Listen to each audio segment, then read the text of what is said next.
Assalamualaikum warahmatullahi wabarakatuh. Baiklah, di sini saya akan mempresentasikan eh, materi yang berjudul Teori dan Pengembangan Hipotesis guna memenuhi tugas dari mata kuliah Metodologi Penelitian yang diampu oleh Bapak Dr. Wirmi Eka Putra SE MSI.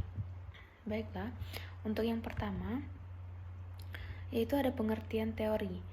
Teori adalah alur logika atau penalaran yang merupakan seperangkat konsep, definisi dari proporsi yang disusun secara sistematis. Secara umum, teori adalah sebuah sistem konsep yang abstrak yang mengindikasikan adanya hubungan di antara konsep-konsep tersebut yang membantu kita memahami sebuah fenomena.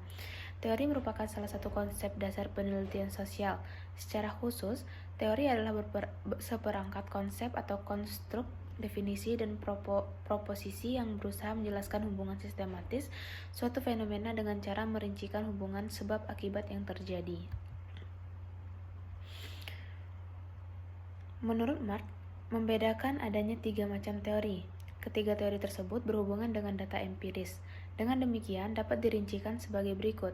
Yang pertama yaitu teori yang dedukatif.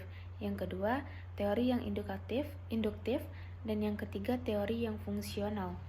Teori ilmiah adalah suatu himpunan pengertian atau konstruk atau konsep yang paling berkaitan, berbatasan, serta proposisi yang menyajikan pandangan sistematis tentang gejala-gejala dengan jalan menetapkan hubungan yang ada di antara variabel-variabel dan dengan tujuan untuk menjelaskan serta meramalkan gejala-gejala tersebut. Teori ilmiah adalah penjelasan mengenai fenomena-fenomena dengan cara mengspesifikasikan hubungan antar variabel. Selanjutnya yaitu fungsi teori dalam penelitian.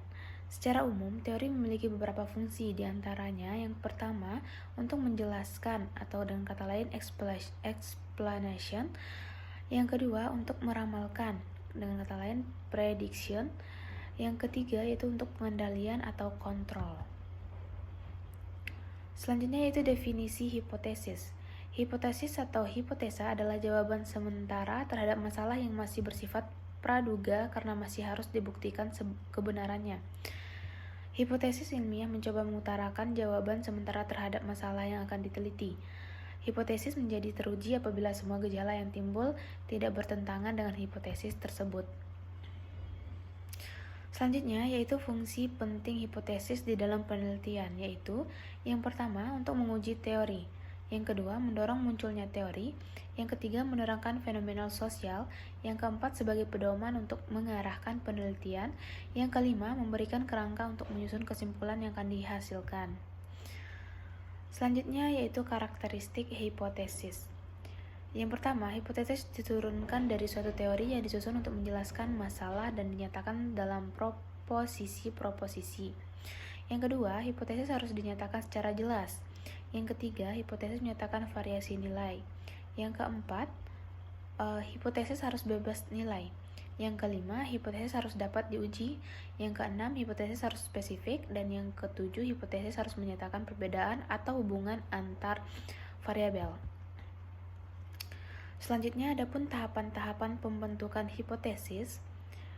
Yang pertama yaitu penentuan masalah. Yang selanjutnya hipotesis pendahuluan.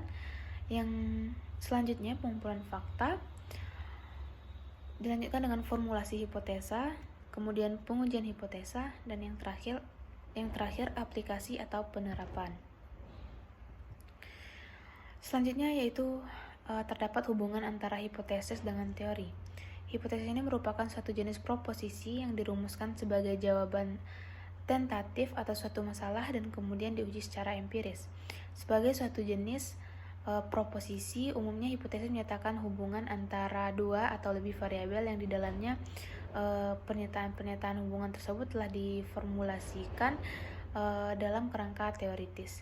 Hipotesis ini diturunkan atau bersumber dari teori dan hubungan antara variabel, sebagaimana dirumuskan dalam hipotesis hanya merupakan dugaan sementara atas suatu masalah yang didasarkan pada hubungan-hubungan yang telah dijelaskan dalam kerangka teori yang digunakan untuk masalah penelitian. Sebab teori yang dapat yang tepat akan menghasilkan hipotesis yang tepat untuk digunakan sebagai jawaban sementara atas masalah yang diteliti atau dipelajari dalam penelitian.